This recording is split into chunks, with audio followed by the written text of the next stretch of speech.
objetiva da EAQM. Claramente ela não se trata de uma alucinação ou ilusão simples, mas algo mais complicado. Ainda segundo as pesquisas de Ring, a maioria das experiências do limiar da morte parecem se desdobrar de acordo com um único padrão, quase como se a perspectiva de morte servisse para liberar um programa armazenado comum de sentimentos, percepções e experiências. Ultimamente, tanto Kenneth Ring quanto Melvin Morse têm voltado seu interesse para as transformações produzidas pela EAQM na personalidade humana. Essa é, aliás, uma realidade constatada por todos os pesquisadores. Ao final deste capítulo, colocamos um quadro com os elementos mais frequentes de uma EAQM para que possamos fazer um estudo comparativo em qualquer tempo. O que acontece quando a pessoa não volta a assumir o corpo físico? Será possível acompanhar a trajetória da alma, após a morte física? Na verdade, este é o objetivo mais específico deste livro. O seguir, valemo-nos das informações canalizadas através do médium Chico Xavier para tentar compreender melhor o fenômeno da EAQM e ampliar os conhecimentos sobre a nossa vida no além. Elementos que ocorrem nas EAQM. 1. Sensação de estar morto. 2. Paz e ausência de dor. 3. Experiência fora do corpo. 4. Experiência do túnel, entrada na escuridão. 5. Seres da luz, encontro de familiares e amigos. 6. Ser da luz. 7. Recapitulação da vida. 8. Relutância em voltar. 9. Transformação da personalidade. Capítulo 2. Como é morrer? Podemos concluir, de tudo o que vimos no capítulo anterior, que morrer é um processo complexo. Do ponto de vista físico, até que é relativamente fácil, complicado, porém é desencanar, desprender-se a alma dos laços que a retêm ao plano material. Embora obedeça leis gerais que a tornam automática, a desencarnação, para efetivar-se completamente, envolve lapsos de tempo variáveis, conforme a evolução do espírito. Allan Kardec detalhou o mecanismo de desprendimento da alma, valendo-se dos ensinos do Espírito da Verdade e das próprias entrevistas que fez com centenas de desencarnados. Vejamos os tópicos principais listados por ele. A extinção da vida orgânica acarreta a separação da alma, em consequência do rompimento do laço fluídico que a une ao corpo, mas esse desprendimento nunca é brusco e só se completa quando não mais reste um átomo do perispírito unido a uma molécula do corpo. O número de pontos de contato existentes entre o corpo e o perispírito é responsável pela maior ou menor dificuldade na separação. Se a união permanecer, a alma poderá sentir a decomposição do próprio corpo, como frequentemente acontece nos casos dos suicidas. Na morte natural, resultante da extinção das forças vitais por velhice ou doença, a separação é gradual. Para aquele que se desmaterializou durante a própria existência, completa-se antes da morte real. Para o homem materializado e sensual, cujos laços com a matéria são estreitos, é difícil, podendo durar algumas vezes dias, semanas e até meses. Li 155 nota. Na morte violenta, o desprendimento só começa depois que ela se efetiva e não se completa rapidamente. Li 162 nota. Na transição da vida corporal para espiritual, produz-se um fenômeno de perturbação, considerado como estado natural. Nesse instante a alma experimenta um torpor que paralisa momentaneamente as suas faculdades, neutralizando, ao menos em parte, as sensações. É por isso que ela quase nunca testemunha conscientemente o derradeiro suspiro. Quando sai desse estado, o espírito pode ter um despertar calmo ou agitado, dependendo do tipo de sono no qual se envolveu. A causa principal da maior ou menor facilidade de desprendimento é o estado moral da alma.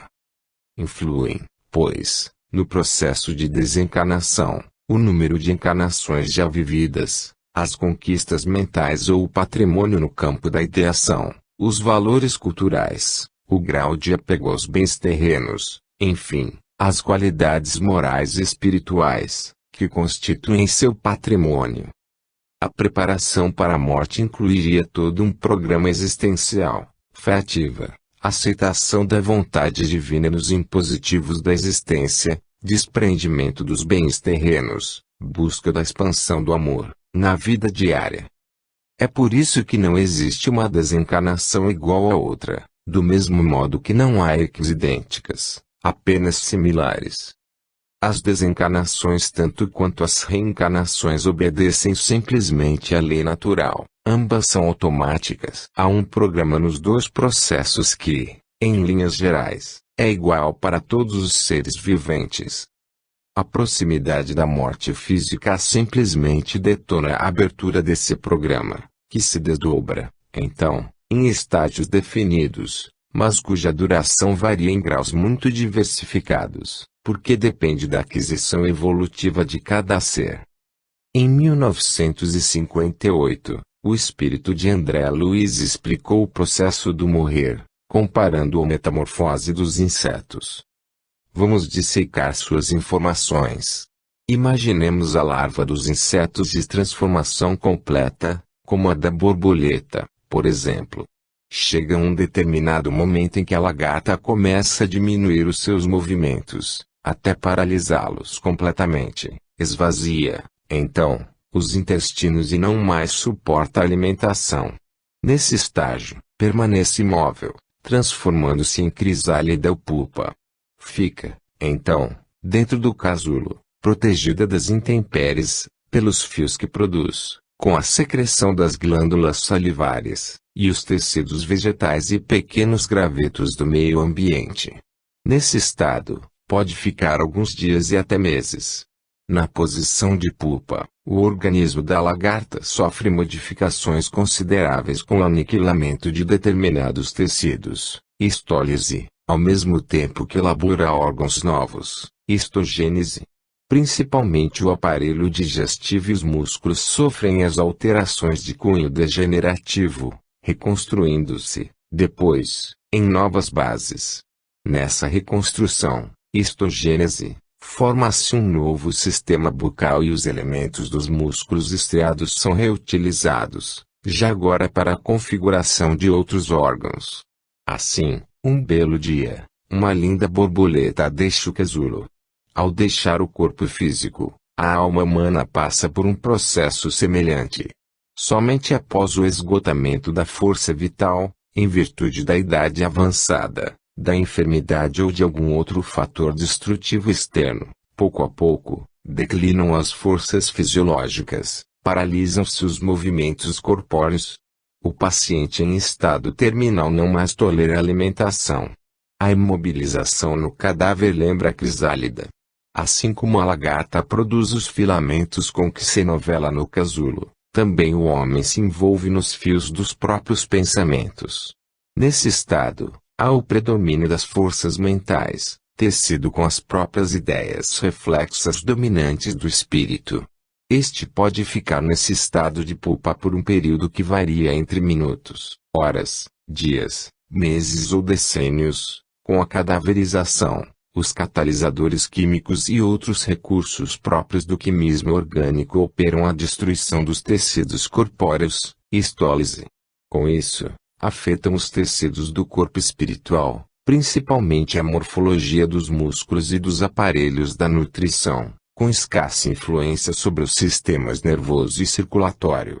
Ao mesmo tempo, dá-se a reconstrução, histogênese, do corpo espiritual, com elaboração de órgãos novos. Assim, o perispírito ou corpo espiritual inicia a formação dos seus tecidos a partir dos elementos vivos, desagregados do tecido citoplasmático que se mantinham, até então, ligados à organização fisiológica entregue à decomposição. Pela histogênese espiritual, os órgãos novos vão recompor o perispírito, para que ele possa continuar servindo de veículo à atuação do espírito, já agora em nova dimensão. Somente ao término desse processo, a borboleta abandona o casulo, isto é, o espírito larga o corpo físico, ao qual se uniu, temporariamente, e que lhe serviu de sagrado instrumento de aprendizado.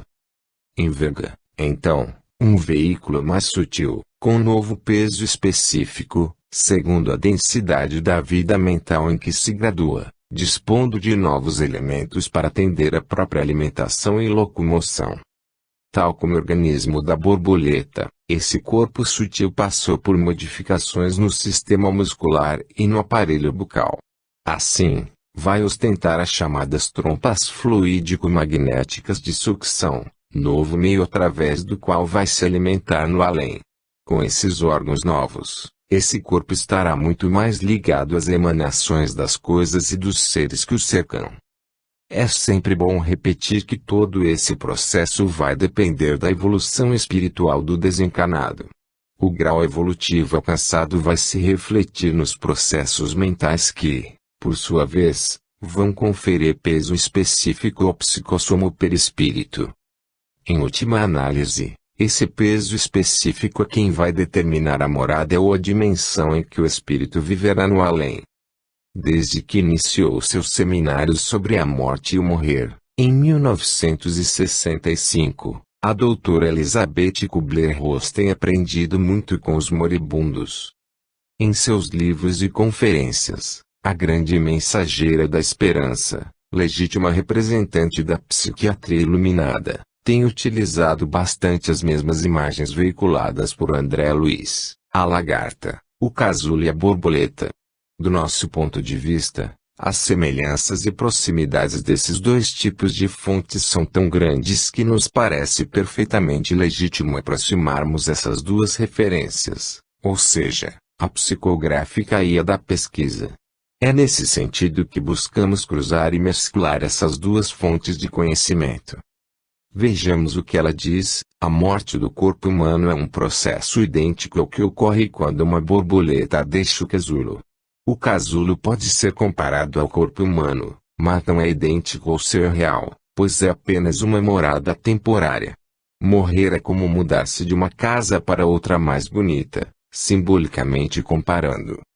Tão logo o casulo esteja numa condição irreparável, seja por suicídio, assassinato, ataque cardíaco ou por uma enfermidade crônica, não importa como tenha acontecido, ele libertará a borboleta, sua alma, por assim dizer.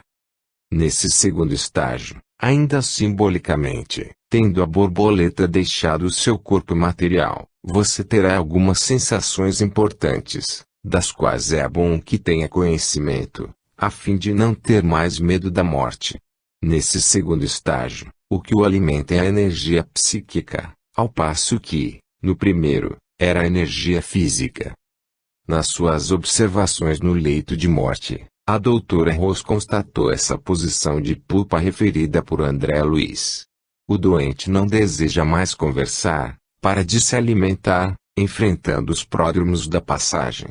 Nesse estágio, a doutora Ross conservava-se, silenciosamente, ao lado do agonizante, mantendo a posição de companheirismo e solidariedade.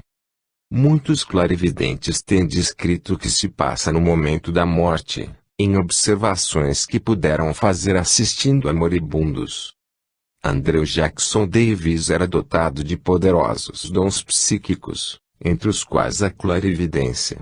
Em seu livro O Vidente descreve a partida de uma alma, com base em suas visões no leito de morte. Inicialmente, a luta que o corpo trava para impedir o afastamento do espírito, depois o processo do morrer, passo a passo. Nesse trecho relata a dificuldade em abandonar o corpo. Vi que a organização física não podia mais bastar às necessidades do princípio intelectual. Diversos órgãos internos pareciam, porém, resistir à partida da alma. O sistema muscular debatia-se para reter o princípio vital, o sistema nervoso lutava quanto podia para impedir o aniquilamento dos sentidos físicos, e o sistema cerebral procurava reter o princípio intelectual. O corpo e a alma, como dois esposos, resistiam à separação absoluta. Esta luta corpo-alma para evitar a separação é também descrita por outros sensitivos. O notável médium e pastor da Igreja Anglicana, William Stanton Moses também teve ocasião de estudar os processos de transição do espírito. Entre suas observações, anotou a influência magnética desprendida pelas pessoas à volta do agonizante, avivando-lhe o corpo e impedindo-o de partir, assim como a aura nebulosa com a qual o espírito devia preparar o seu corpo espiritual. Florence Marriott também descreve, em seu livro The Spirit World, a visão da médium e dita acerca do processo de separação da alma de sua irmã do corpo físico desgastado pela doença. A proximidade da agonizante favoreceu o acompanhamento de todo o processo do morrer. Eis um trecho da descrição de Marriott. Foi então que Edith começou a perceber uma espécie de ligeira nebulosidade, semelhante à fumaça que, condensando-se gradualmente acima da cabeça, acabou por assumir as proporções, as formas e os traços da irmã moribunda, de modo a se lhe assemelhar por completo. Essa forma flutuava no ar, a pouca distância da doente. À medida que o dia declinava, a agitação da enferma minorava, sendo substituída, à tarde, por prostração profunda, precursora da agonia. Edith contemplava avidamente a irmã, o rosto tornara-se lívido, o olhar se lhe obscurecera, mas, ao alto, a forma fluídica purpureava-se e parecia animar-se gradualmente com a vida que abandonava o corpo. Um momento depois, a moça jazia inerte sem conhecimento sobre os travesseiros, mas a forma transformara-se em espírito vivo. Cordões de luz, no entanto, semelhantes a fluorescências elétricas ligaram-se ainda ao coração, ao cérebro e aos outros órgãos vitais. Chegando o momento supremo, o espírito oscilou algum tempo de um lado para outro, para vir, em seguida, colocar-se ao lado do corpo inanimado. Ele era, em aparência, muito fraco e mal podia suster-se. E enquanto Edith contemplava essa cena, eis que se apresentaram duas formas luminosas, nas quais reconheceu seu pai e sua avó, mortos ambos nessa mesma casa. Aproximaram-se do espírito recém-liberto, romperam os cordões de luz que o ligavam ainda ao corpo e, apertando-o nos braços, dirigiram-se à janela e desapareceram. Vamos relatar, a seguir, alguns exemplos práticos de desencarnação colhidos nos livros psicografados por Chico Xavier. São ensinamentos narrados pelos espíritos superiores e testemunhos de desencarnados recém-libertos, que nos instruem quanto aos estágios do morrer e nos estimulam a preparação da própria viagem. Caso Dimas. Já vimos que os processos de desencarnação e de encarnação obedecem à lei natural. Com a repetição, por milhares de vezes, esse programa é cada vez mais automatizado. Não foi sem razão que a doutora Kubler-Ross observou: a experiência da morte é quase idêntica à do nascimento. É como nascer para uma vida diferente, que pode ser vivida com muita simplicidade. Por milhares de anos, você foi levado a acreditar nas coisas do além. Mas, para mim, já não se trata de acreditar, mas de saber. Embora automática, existem inúmeras equipes espirituais especializadas em auxiliar a desencarnação das pessoas. Corresponderiam às verdadeiras parcas. Segundo a mitologia grega, as moiras ou parcas são as três severas mensageiras do destino, Clotofia, desde o nascimento até o fim, a trama da existência humana. Láquesis define a passagem dos homens por este mundo, fixando um dado ponto nessa trama, determinando, dessa forma, a duração de cada existência. Atropos, a inexorável, marca a hora da morte, o momento definitivo de abandonar-se o corpo. O assistente Jerônimo, no livro Obreiros da Vida Eterna, faz referências à semelhança do trabalho que realizam, ele e sua equipe, que acompanharemos a seguir, com o das parcas da tradição mitológica. Dimas morava em uma casa muito simples, em pequena cidade próxima do Rio de Janeiro. Tinha pouco mais de 50 anos. Nascido em berço pobre, frequentou apenas os primeiros anos de escola. Acostumado, desde cedo, à infância sem mimos, desenvolveu o corpo, entre deveres e abnegações constantes. Desde muito jovem, teve de auxiliar o sustento próprio e nesse mesmo regime constituiu família, com muito sacrifício. Despendeu enorme energia para a subsistência, mas, mesmo assim, dedicou-se aos que sofrem. Foi médium espírita e procurou servir a coletividade. Conviveu com desalentados e aflitos de toda sorte. Dedicou-se à causa dos mais necessitados, esqueceu-se de si mesmo no serviço de amor ao próximo. Acometido de cirrose hepática, estava partindo, deste mundo, um pouco mais cedo do que o previsto por causa dos grandes sacrifícios que teve de enfrentar, ao longo desses poucos mais de 50 anos. Uma equipe espiritual, porém, estava atenta a todo o bem que ele havia plantado e veio recebê-lo, nos umbrais do além, auxiliando-o a desatar os fios da existência corpórea e adaptar-se aos primeiros dias da vida nova. O assistente Jerônimo, chefe da equipe espiritual, fazia-se acompanhar do padre Hipólito, da enfermeira Luciana e do médico estagiário André Luiz. Inicialmente, o primeiro obstáculo a vencer era afastar a esposa do quarto do enfermo, uma vez que as correntes de força exteriorizadas por ela alimentavam, com vida aparente, os centros de energia vital do marido, já em adiantado processo de desintegração. Era preciso cortar essa fonte de revitalização. Jerônimo procurou contornar o impasse, melhorando o estado físico do enfermo, com auxílio de passos longitudinais que desfizeram os fios magnéticos que se entrecruzavam sobre o corpo abatido. Com as forças surpreendentemente renovadas, o próprio doente aconselhou a esposa ao descanso, dizendo-se mais animada. Reconfortada por vê-lo mais lúcido, rendendo-se ao cansaço, buscou o leito, no que foi seguida pelos familiares, todos exultantes pelas melhoras alcançadas. Felizmente, agora, o enfermo estava só, entregue à assistência da equipe espiritual. O assistente distribuiu o trabalho a todos.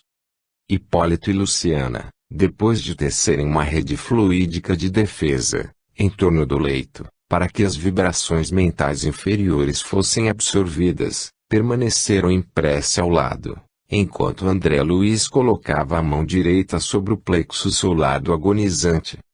Antes de iniciar as operações decisivas, Jerônimo propiciou a Dimas um momento de oração, tocando-lhe, demoradamente, na parte posterior do cérebro. Logo o agonizante passou a emitir pensamentos luminosos e belos e orou, sentidamente, ante a partida da qual se apercebia em nível inconsciente e chorou muito, ante o desenlace imediato.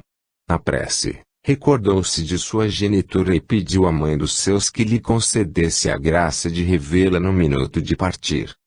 Nesse momento, graças ao poder oculto da oração, que só a providência divina saberia explicar, a porta do quarto deu entrada à venerável anciã, coroada de luz, que se aproximou de Jerônimo e, após desejar-lhe a paz divina, informou: sou a mãe dele. Sentara-se a velhinha no leito, depondo a cabeça do moribundo no colo, afagando-a com as mãos carinhosas. Com esse reforço precioso, Hipólito e Luciana deslocaram-se para velar pelo sono da esposa, de modo que as suas emissões mentais não alterassem o trabalho em curso. Iniciou-se, então, o processo desencarnatório. As primeiras providências do assistente junto ao agonizante foram tomadas. Insensibilizou inteiramente o vago, para facilitar o desligamento nas vísceras. O seguir, utilizando passes longitudinais, isolou todo o sistema nervoso simpático, neutralizando, mais tarde, as fibras inibidoras no cérebro. Explicou Jerônimo, na ocasião, que existem 3 regiões orgânicas fundamentais a merecerem todo cuidado nos serviços de liberação da alma. 1. O centro vegetativo, sede das manifestações fisiológicas, ligado ao ventre. 2. O centro emocional, zona dos sentimentos e desejos, sediado no tórax. 3. O centro mental, sede da alma, o mais importante, situado no cérebro. O assistente começou a operar sobre o plexo solar, desatando laços que localizavam forças físicas. Com isso, uma certa porção de substância leitosa extravasava do umbigo, pairando em torno. Esticaram-se os membros inferiores, com sintomas de esfriamento. Dimas gemeu, em voz alta, semi-inconsciente. Nesse momento, os familiares acorreram, assustados. Jerônimo agiu rapidamente, com passes concentrados sobre o tórax, relaxou os elos que mantinham a coesão celular no centro emotivo, operando sobre determinado ponto do coração, que passou a funcionar como bomba mecânica, desreguladamente. Nova cota de substância desprendia-se do corpo, do epigastro à garganta.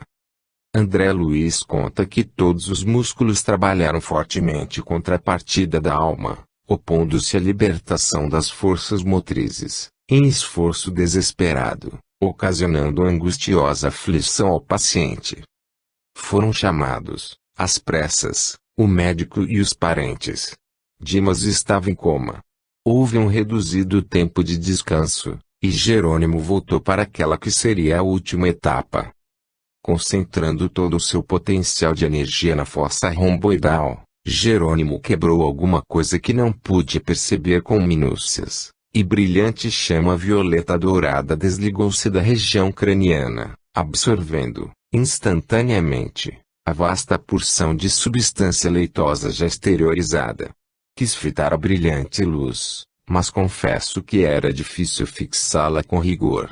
Em breves instantes, porém, notei que as forças em exame eram dotadas de movimento plasticizante. A chama mencionada transformou-se em maravilhosa cabeça, em tudo idêntica à do nosso amigo em desencarnação, constituindo-se, após ela, todo o corpo perispiritual de Dimas, membro a membro, traço a traço. E, à medida que o novo organismo ressurgia ao nosso olhar, a luz violeta dourada, fulgurante no cérebro, empalidecia gradualmente, até desaparecer, de todo, como se representasse os princípios superiores da personalidade, momentaneamente recolhidos a um único ponto, espraiando-se em seguida, através de todos os escaninhos do organismo perispirítico, assegurando, desse modo, a coesão dos diferentes átomos, das novas dimensões vibratórias. Quando isso ocorreu, Dimas desencarnado elevou-se alguns palmos acima de Dimas cadáver, apenas ligado ao corpo através de leve cordão prateado, semelhante a sutil elástico, entre o cérebro de matéria densa, abandonado, e o cérebro de matéria rarefeita do organismo liberto. Dimas morrera inteiramente. Mas a operação ainda estava incompleta. Como já afirmamos, a morte física é relativamente simples, mas a desencarnação envolve um processo muito mais complexo. O liame fluídico cordão de prata deveria permanecer até o dia imediato. O morto não estava preparado para um desenlace mais rápido. Vendo-o debilitado pelo esforço, deliberou o assistente confiá-lo à mãe até o dia seguinte, quando, então, cortaria o cordão e conduzi-lo-ia à casa transitória de Fabiano, posto de socorro situado na zona umbralina, região nevoenta mais próxima da crosta, onde ficaria por alguns dias até que todos pudessem partir rumo à colônia nosso lar. Por enquanto repousará ele na contemplação do passado, que se lhe descortina em visão panorâmica no campo interior, observou o assistente. Dimas estaria a rever um filme único, com todos os detalhes, o da própria existência que acabara de deixar. No dia seguinte, a equipe espiritual regressou, 2 horas antes do cortejo fúnebre. O corpo espiritual aperfeiçoara-se, narra André Luiz, pois o cordão fluídico entre o cérebro perispirítico e o do cadáver permitia que o desencarnado absorvesse princípios vitais do campo fisiológico. Jerônimo, agindo como clínico experimentado, examinou e escultou, cortando em seguida, o liame final. O perispírito de Dimas passou a receber as últimas forças do corpo inanimado, enquanto este, por sua vez, absorvia algo de energia do outro, que o mantinha sem notáveis alterações. Dimas parecia um convalescente ao despertar, estremunhado, acordando de longo sono. A mãe contou-lhe a verdade, já havia feito a passagem. Todos acompanharam os despojos até o cemitério, inclusive o próprio Dimas, que orou, sentidamente, agradecendo ao corpo físico. A função de acompanhar os despojos materiais, segundo os mentores, não é apenas a de adestramento do desencarnado para os movimentos iniciais de libertação, mas é também de defesa dos restos mortais, contra os ataques dos malfeitores desencarnados, a fim de que não se apoderem dos resíduos vitais, ou seja, do duplo etérico. Jerônimo extraiu do cadáver e dispersou todos os resíduos de vitalidade do cadáver. Finalizado o enterro, era hora de partir. Dimas, amparado pela comitiva, rumou para a casa transitória de Fabiano. Andrew Jackson Davis descreveu esse mesmo processo desencarnatório de modo semelhante. Constatei, depois, o processo por meio do qual o espírito se destaca do corpo. O cérebro atrai os elementos de eletricidade e de magnetismo, movimento, vida e sensibilidade espalhados em todo o organismo.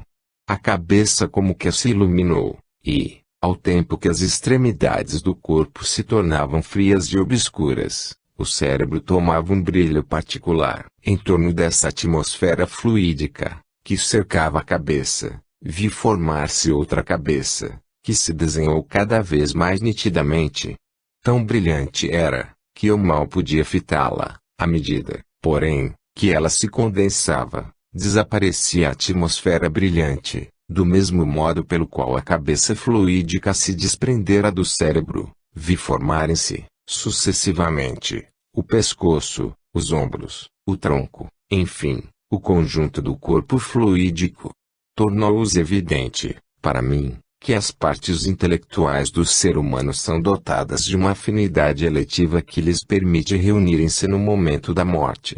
As deformidades e os defeitos do corpo físico tinham, quase inteiramente, desaparecido no corpo fluídico.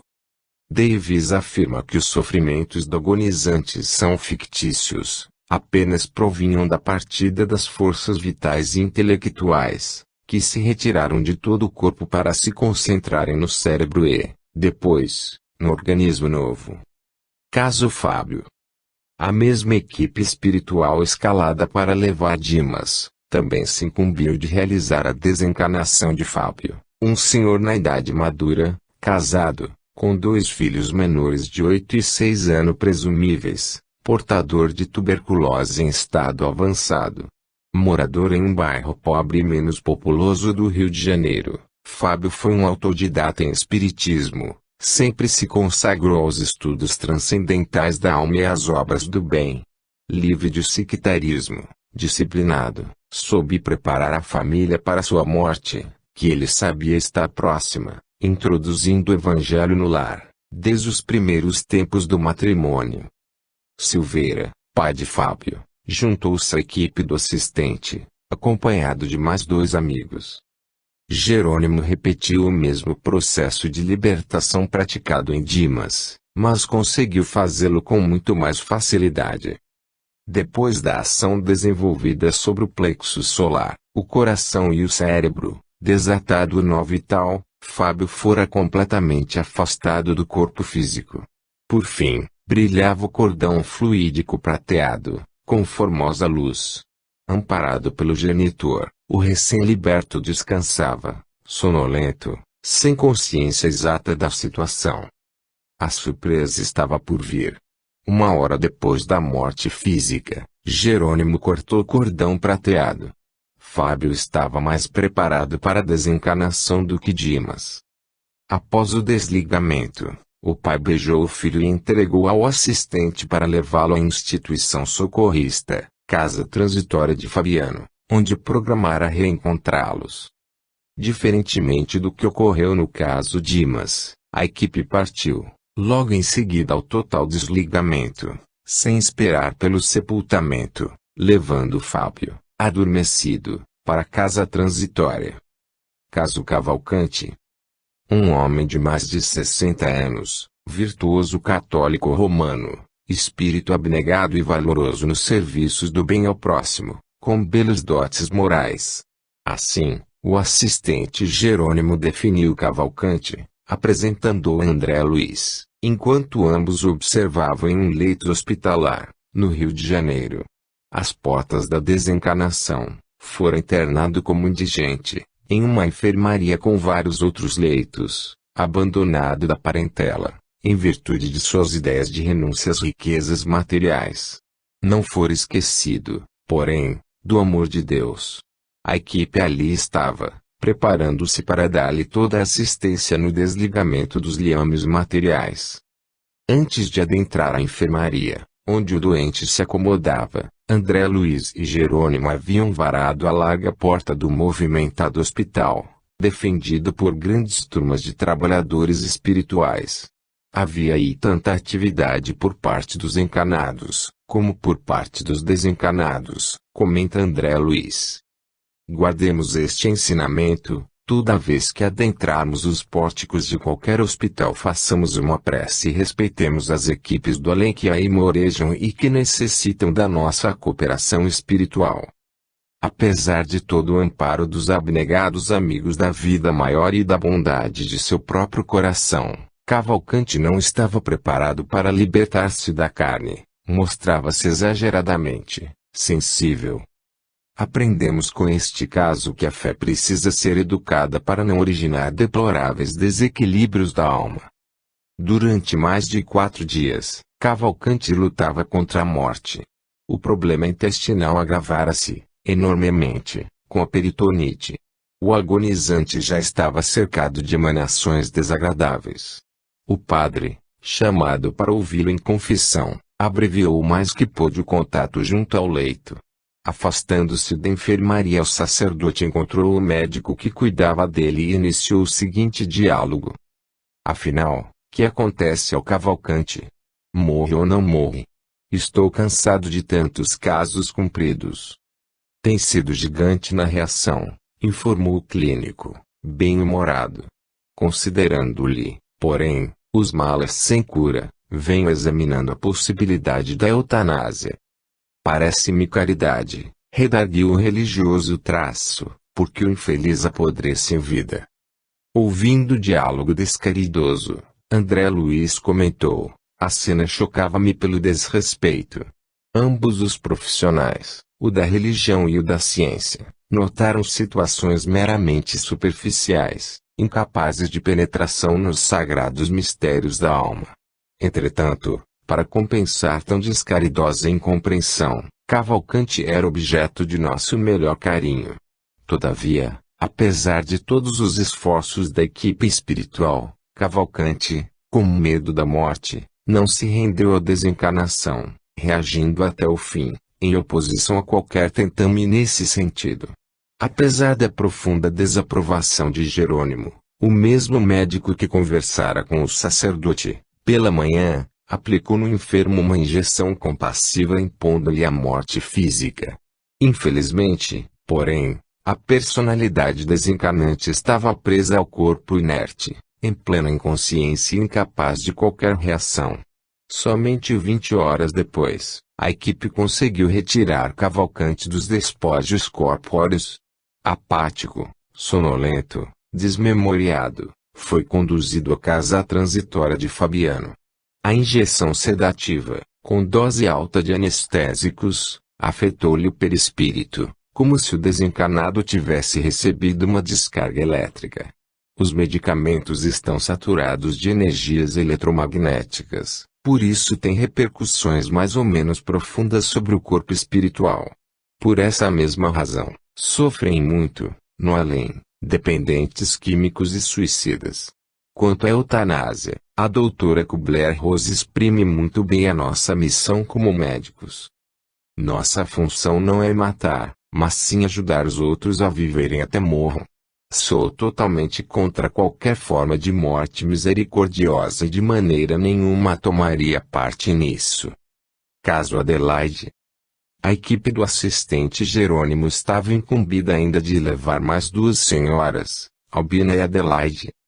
Albina, senhora de convicção presbiteriana, de valiosos dotes morais e espirituais, havia conseguido, porém, graças às orações de intercessão de seu neto, ainda criança, a moratória de alguns meses, para permanecer na vida física. De modo que não foi nessa expedição que Albina foi libertada. Constatamos, assim, que a morte física pode ser adiada, conforme o merecimento da criatura encarnada e daqueles que a amam, tanto no plano físico quanto no espiritual. Adelaide era professora dedicada, amparara maternalmente os órfãos da instituição espírita cristã, onde morava e dava assistência por decênios. Havia desenvolvido tarefas no campo da mediunidade, socorrendo os enfermos, apesar das duras pedradas recebidas por causa do belo trabalho desenvolvido em favor do bem. Por tudo isso, ela estava apta a realizar uma desencarnação rápida, sem dar maior trabalho à equipe, segundo observação de Bezerra de Menezes, seu guia espiritual. De fato, o único empecilho que teve de ser contornado foram os pensamentos de retenção dos amigos e colaboradores encarnados que não a deixavam partir. Depois que essa redoma de material mental foi retirada de seu quarto de dormir, pela conscientização dos queridos cooperadores de que sua missão chegara ao fim, Adelaide pode, enfim, desprender-se. E o fez de uma maneira inesperada. Ela mesma, sem assistência de Jerônimo, desligou os centros perispiríticos do plexo solar e do coração. A ocorrência singular que provocou o espanto de André Luiz foi esclarecida por Jerônimo. A cooperação de nosso plano é indispensável no ato conclusivo da libertação, todavia o serviço preliminar do desenlace, no plexo solar e mesmo no coração, pode, em vários casos, ser levado a efeito pelo próprio interessado, quando este haja adquirido, durante a experiência terrestre, o preciso treinamento com a vida espiritual mais elevada. Na desencarnação de Adelaide foi assim, o assistente só interferiu no momento de cortar o cordão prateado à altura do cérebro. Antes de partir para a casa transitória de Fabiano, a grande servidora de Jesus orou, agradecendo as células do corpo pelos abençoados anos de aprendizado na crosta. Como constatamos, não se verificam duas desencarnações rigorosamente iguais. Por milênios consecutivos, o homem ensaia a desencarnação natural, progredindo vagarosamente, em graus de consciência, após a decomposição do corpo somático. Recapitulação: hipermnésia post-mortem. A visão panorâmica, com todos os lances da existência finda, mesmo aqueles julgados mais insignificantes, é obrigatória para todos os desencarnantes, indistintamente. Faz parte do morrer ou do programa natural da desencarnação. É conhecida nos círculos espirituais como síntese mental. Assim como recapitula, nos primeiros dias da gestação, todos os lances de sua evolução filogenética, a consciência examina em retrospecto de minutos ou de longas horas, durante o coma ou a cadaverização do veículo físico, todos os acontecimentos da própria vida, nos prodígios de memória, a que se referem os desencarnados quando descrevem para os homens a grande passagem para o sepulcro. Toda vez que o espírito vai recompor o perispírito, seja no renascimento biológico ou na desencarnação, a mente revisa, automaticamente, todas as experiências pelas quais passou. Age, dessa forma, imprimindo, magneticamente, as células, que se desdobrarão em unidades físicas e psicossomáticas, no corpo físico e no corpo espiritual, as diretrizes a que estarão sujeitas, dentro do novo ciclo de evolução em que ingressam os inúmeros testemunhos de desencarnados que apresentaremos nos capítulos posteriores e os das pessoas que passaram pela experiência no limiar da morte asseguram a veracidade dessa revisão panorâmica. Já vimos a impressionante recapitulação do Dr. George Ritchie e tomamos conhecimento da mesma ocorrência com Dimas. Vejamos a descrição do irmão Jacob. Vejamos alguns relatos referentes a essa hipermnésia. B. Irmão Jacob, Frederico Figner, depois de contar os primeiros passos do seu processo desencarnatório, detendo-se, especialmente, no abalo indescritível que sentiu, na parte posterior do cérebro, quando o centro mental foi desligado, irmão Jacob descreve. Vi-me diante de tudo o que eu havia sonhado, arquitetado e realizado na vida. Insignificantes ideias que emitira, tanto quanto meus atos mínimos, desfilaram, absolutamente precisos, ante meus olhos aflitos, como se me fossem revelados de roldão, por estranho poder, numa câmara ultra-rápida e insulada dentro de mim. Transformara-se-me o pensamento num filme cinematográfico misterioso e inopinadamente desenrolado, a desdobrar-se, com espantosa elasticidade, para seu criador assombrado que era eu mesmo. B. Luiz Antônio Biazil desencarnou aos 29 anos, em Ribeirão Preto, interior do estado de São Paulo. Gozando, aparentemente, de boa saúde, terminava sua bolsa de estudos para residente 3 no departamento de psiquiatria do Hospital das Clínicas dessa cidade, quando teve morte súbita, levando à desolação os familiares, amigos e colegas. Cerca de um ano depois de sua morte, enviou uma comovedora carta à sua mãe Leda, da qual destacamos. Alguma ruptura de vasos me atingira, porque, por mais que buscasse falar, no mais encontrei a possibilidade de qualquer expressão, dentro da noite alta. Rememorei meus estudos de medicina, revisei os meus doentes, os meus apuros na psiquiatria para definir as emoções e, em seguida, querida mãezinha, as recordações da infância e do lar desfilaram diante da minha visão íntima. De tudo me lembrei, de seus sacrifícios e dos sacrifícios do papai Caetano para que eu pudesse cumprir o meu ideal num curso de ordem superior. Revi a querida irmãzinha Maria Clara, a perguntar-me sobre o que eu preferia para essa ou aquela merenda, e não me esqueci de nossas preces do tempo de criança. O estudo, as exigências da vida e as lutas naturais de um rapaz que deseja atingir a própria maturação de um dia para outro, tudo estava ali comigo naqueles instantes, nos quais me sentia naufragar num mar de névoa. Durante o coma ou mesmo na enfermidade prolongada, o paciente já pode estar fazendo uma espécie de preparo do desligamento próximo, um inventário da própria vida, tal como fez o Dr. Luiz Antônio Biazil, no momento da desencarnação. A doutora Kubler-Ross detectou esse dado em seus seminários. Muitos de meus pacientes moribundos têm revivido experiências de sua vida pregressa. Penso que se trata de um período em que o paciente desligou todo o fluxo externo de entrada, em que começa a desligar-se, a ficar introspectivo, em que tenta relembrar incidentes e pessoas importantes para ele, e em que repassa mais uma vez sua vida passada, numa tentativa de resumir talvez o valor dela e buscar seu sentido. Descobrimos que pequenos momentos e lembranças marcantes com pessoas queridas são de grande valia para o paciente nos seus derradeiros dias. Cordão de prata. Alongando o raio de meu olhar, verifiquei a existência de prateado fio, ligando o meu novo organismo à cabeça imobilizada. Assim comenta Jacob a torturante emoção que sentiu ao constatar a duplicidade de corpos, interligados por um fio de forças vivas, semelhante ao cordão umbilical.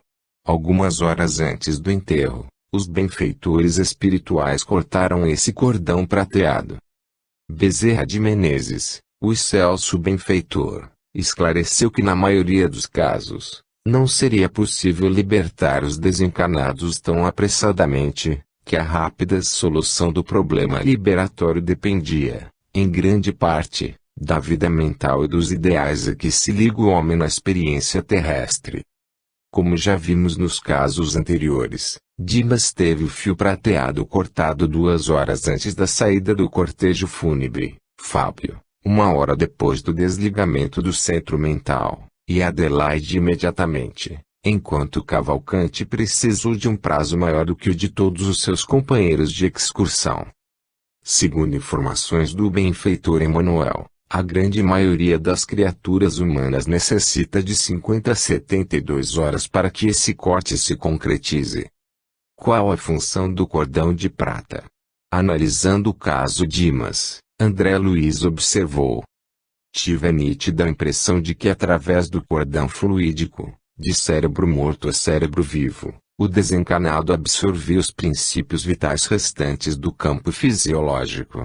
E acentuou: o apêndice prateado era a verdadeira artéria fluídica, sustentando o fluxo e refluxo dos princípios vitais em readaptação.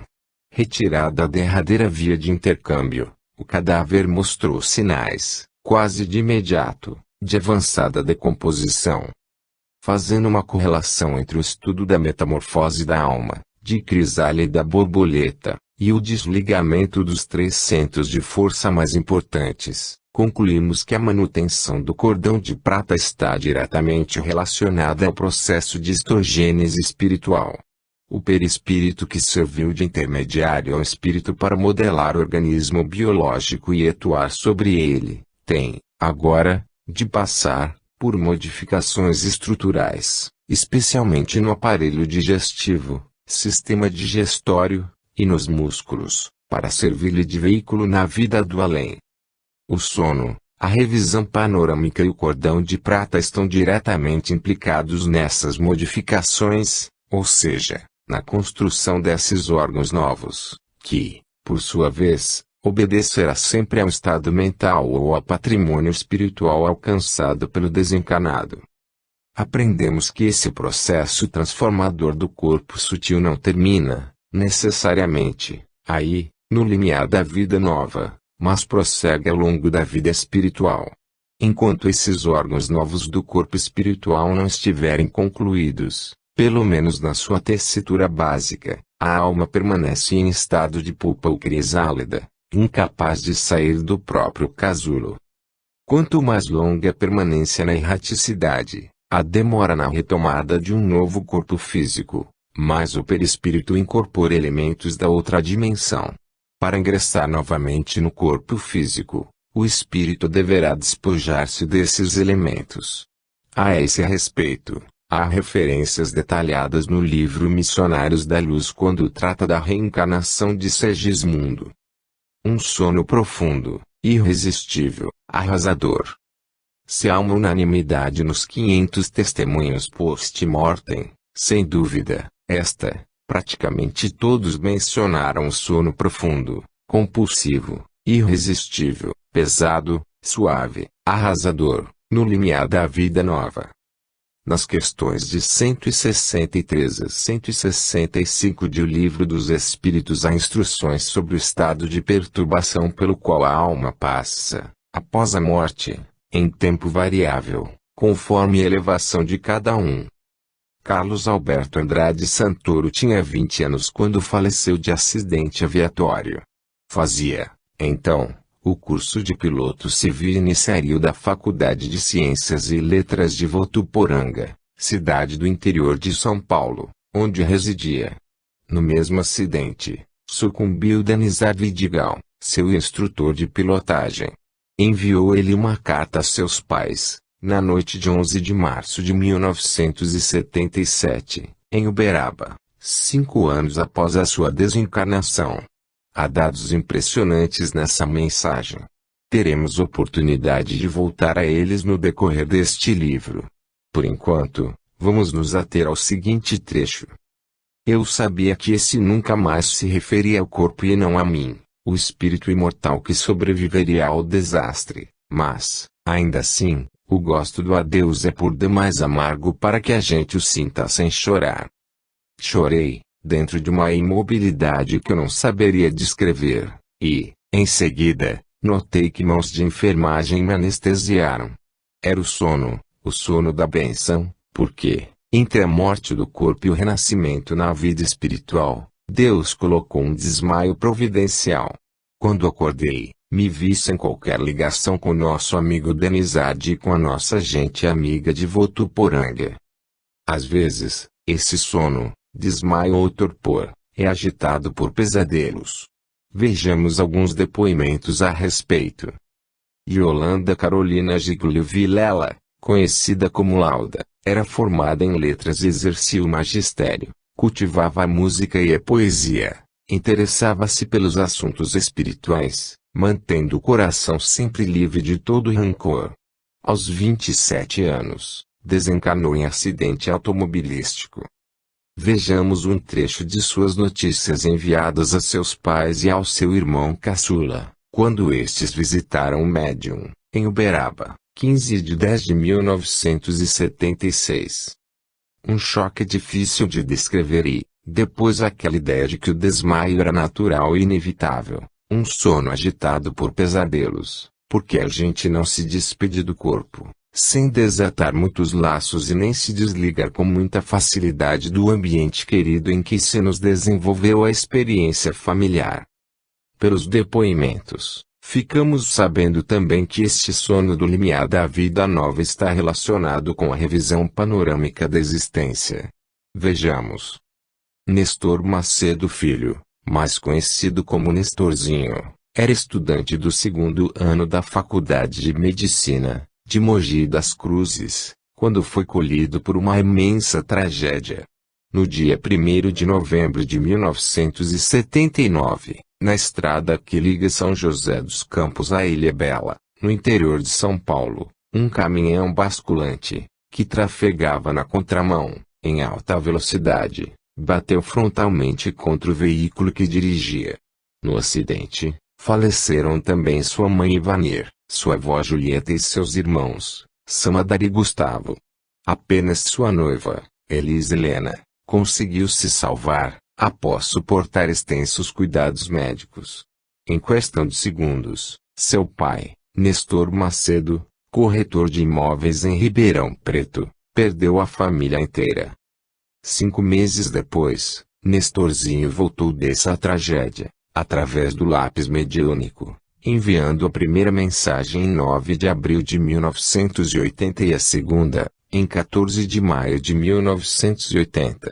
Nelas, confessa-se edificado com o exemplo de seu amado pai, que resistiu estoicamente a tão dolorosa prova, um verdadeiro herói que acatou a vontade divina, embora trouxesse o coração dilacerado pela dor e pela saudade. Nestorzinho ressalta.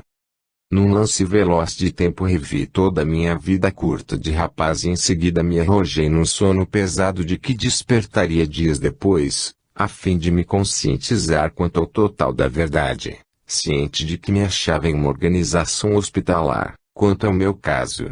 Vinha me informar depois que a mãezinha, a avó Julieta e os queridos irmãos se encontraram em setor diferente. Outras vezes, esse sono pode estar eivado de sonhos e devaneios, que podem ser reais, resultantes de visitas que o desencarnado faz, com o corpo sutil, ou sonhos mesmo. Vejamos depoimentos que relatam uma mescla desses estados. Carlos Alberto da Silva Lourenço, o Tato, filho único, aluno do 1º ano de Engenharia Mecânica da Faculdade de Engenharia Industrial de São Bernardo do Campo, era um jovem estudioso, afável, amigo de todos. Falava fluentemente o inglês e era um dos colaboradores da instituição Braille de Santos, onde lecionava para os cegos, anonimamente, sem mesmo o conhecimento de seus pais. Pouco depois de completar 18 anos, desencarnou subitamente, durante um jogo na quadra de basquete da faculdade, em consequência da ruptura de um aneurisma cerebral. 4 meses depois, voltou, trazendo provas irrefutáveis pela psicografia. Eis um trecho. Ouvi os companheiros de bola gritando por mim, alguém se ajoelhava, procurando meu corpo para massagens. No entanto, escutava os chamamentos de carinho e sentia várias mãos em meu peito. Mas a voz morrera na garganta e chorei passando a um sono que me pareceu vir de uma injeção de anestésicos. Então dormi muito, mas sonhei que fui ao encontro da nossa casa e do nosso caro Dr. Marins, caminhando livre, mas desorientado pela praia do Imbaré e ao longo de outras praias, como se eu fosse feito de um material muito leve e flutuante, a transferir-me de um lugar para outro conforme a minha vontade. Em seguida, Apaguei-me e nada senti senão repouso sem nenhuma recordação. Mais tarde, vim a saber por meu avô e por antigo e querido professor padre, que conheci no Colégio Santista e reencontrei aqui, que me achava de pensamento liberto, num estado diferente que as definições do mundo ainda não podem apreender.